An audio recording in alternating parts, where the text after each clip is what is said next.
Kin Live, magazine proche du Kinois. Kin Live, la vie à Kin. Ezali normal, Antonio Guterres, secrétaire général des Nations Unies, a-t-il sa aide Sengeli ko coopérer na bakonzi ya sika ya Congo démocratique et lobby président ya MDCO Gabriel Mokia Mandembo, candidat maléré na maponami ya le 30 décembre moleki pona Gabriel Mokia. Bayi Congo démocratique basengeli komemia Félix Tshisekedi pambate azali mokonzi o abimi na mwana ya yambo ya opposition o ezali bongo UDPS banso basengeli kopesa maboko oyo basi ba proclamer secrétaire général des Nations Unies o ya lobby na appuyer parce que ce que totiki Congo na ba palabre to ko sa sortir te peuple peut ko sa sortir Congo bana palabre depuis conférence nationale souveraine. Afdeleye et Bomi Congo tire le loy. Quand est-ce que tu as tant yako reconstruire Congo soto bandako ya lobi boyo pe azongi boyo pe lobi c'est pas possible ngana nazana makambwana te. Congo tozumi konzi asika. Congo mikonzi asika ba kubongisa ngo.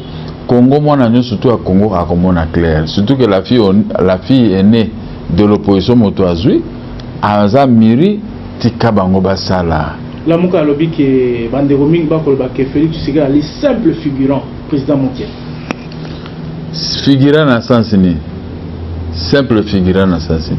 C'est lui le chef de l'État. Ce qu'on nomme le vice-premier ministre, ministre de la Défense, sécurité et territoire, c'est lui le chef de l'État. Il faut peut-être reconnaître. Il est le commandant suprême des forces armées et de la police. Il est le responsable de sécurité dans notre pays. Il n'est pas simple figurant. Les gens s'y trompent. Ceux qui sont simple figurant, ils vont soutenir. Ils ont photo de dans bureau pour dire qu'on est avec Félix. Gabriel Mokia azali na confiance et manso Félix Tshisekedi azali kosala ezali pour abolamu ya peuple congolais. Juste soit pour ça les bas qui sont bénéfiques. Au ça on pour l'intérêt n'était pour l'intérêt à Congolais. Pour l'intérêt à Congo. Il faut qu'on félicite Moninga Azui. Tout est qu'à jalousie. Kolongo la jalousie le quoi bateau ngai na longa na cour suprême bali ko zongi sanga banda ko ngate na ba jaloux ba ingrat batu moko ba ta atina te. Hein? Justice il faut bonga. Il faut Félix abenga na bato le quoi ça il kambo maman ya zongi senda ko. Il faut benga na ba mu fort nyonso tu. Bango ikasanzi ba gouverneur ba central ba sogenipe ba to ba yeko sa soki ba ndeko ya kabila soki Selemani il faut ko benga na bango là siko motutu amona force à Félix il faut ça là ça sali des amoko mais botika ya travailler dit moi na botami le loka ba ndoki mambango. Gabriel Mokia abengi bana Congo démocratique mobimba ba na kopesa maboko na mokonzi ya sika pambate na bitumba to kotukana mboka ekokende liboso te tulubi tiboko.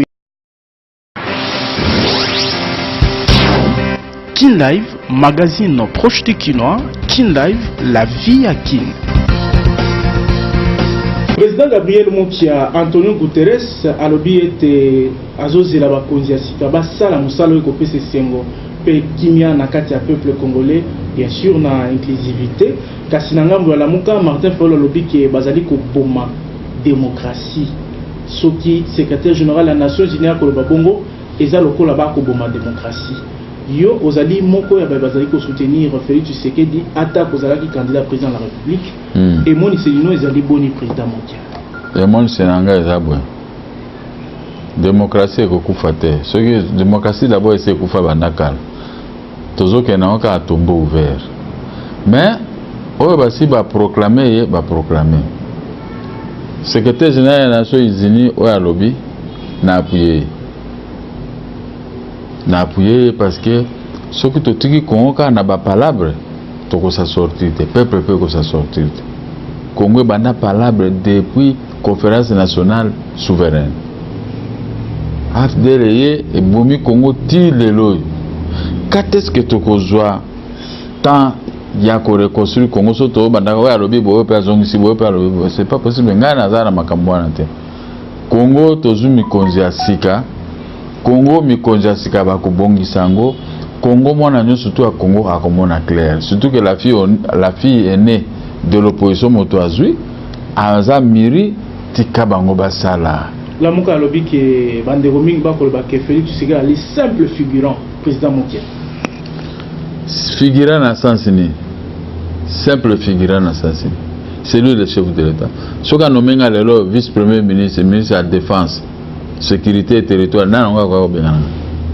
c'est lui le chef de l'État. Il faut peut-être reconnaître. Il est le commandant suprême des forces armées et de la police. Il est le responsable de sécurité dans notre pays. Il est le magistrat suprême. On a dit que justice est koufi. Justice est gagné, mais les hommes forts, bazo bima, batikale, le quoi banetike, bazo bima pour na quoi embêter bato. Il faut Félix avoir décision sur la justice.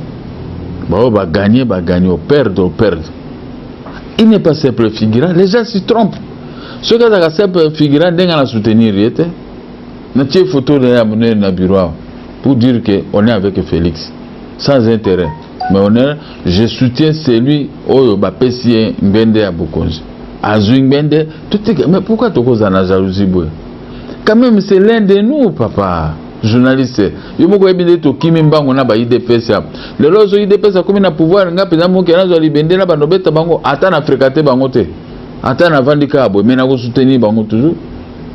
Bon, n'a pas personne qui n'a zuipé, bango soutenir parce que problème avec ces années, problème c'est ça Congo to redresser. Banjele Koufi, Maezate, Koura eza mindondo makambutu mabe. Siko tu bandaka kobunda, est-ce que bitumbango c'est la gâté? Pour la présidente qui a tourné africaine, le président Félix Ottosala, ils pas mouné na sali. Mais ça bénéfique. Juste toi au saleba que ça bénéfique. Au salon pour l'intérêt n'était pour l'intérêt à Congo. Pour l'intérêt à Congo. Il faut que féliciter Moninga Azui. Tout est qu'à jalousie. Kolongo la jalousie le quoi bateau ngai na longa na cour suprême. Bali ko zong sanga banda ko ngate na ba jaloux ba ingrat batu moko ba ta tinate. Hein? Justice il faut bonga. Il faut Félix abenga na bato le quoi ça il kamba maman ya zong siendako. Il faut benga na ba homme fort nyonso. Ba ngweka sanzi ba gouverneur ba central ba sogenipe ba to ba ko sa soki ba ndeko kabila soki Selemani il faut ko benga na bango. Là ce que mututu amona force à Félix. Il faut ça là ça salir des amoko. Mais botika ya travailler dit. Moi na botami le loka ba ndoki mambango. Ah, poni mitema mabebo ebandiko. Tolobaki Kabila longwa. Kabila ça qui est né. N'abisa bino Kabila va surprendre. Oh non, moi comme ngaza muta Kabila. Ngaza opposant. Bomona ngana sala na Kabila. Bomona ngana kunosenga na kende kuluka kaka ba droit na ngai. Mbongo na ngai na me gouvernement Kabila signé mbongo na ngai. Gouvernement Kabila est signé bazongi sanga bandako. Mais ba ventirer ba yo soma bandako ba komi na force devant ba juge devant mais aussi là Félix a commettre ordre. Merci, Président. Mais c'est lui le chef de l'État. Il faut dire à Moutou, c'est Félix Tshisekedi qui est le président de la République. Garant de la nation pour le monde. Merci, Président. Merci. Kin Live, magazine proche du Kinois. Kin Live, la vie à Kin.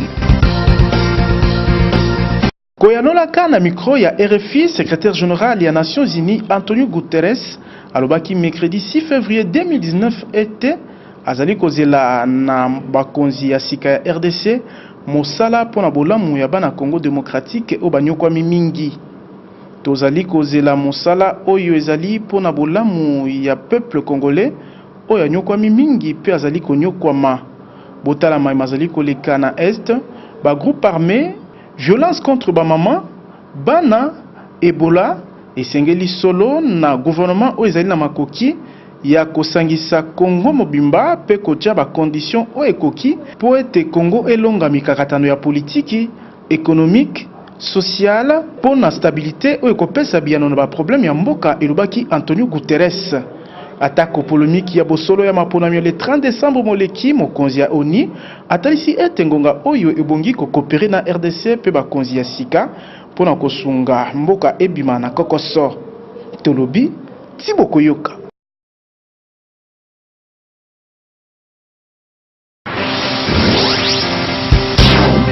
Kin Live, magazine proche du Kinois. Kin Live, la vie à Kin.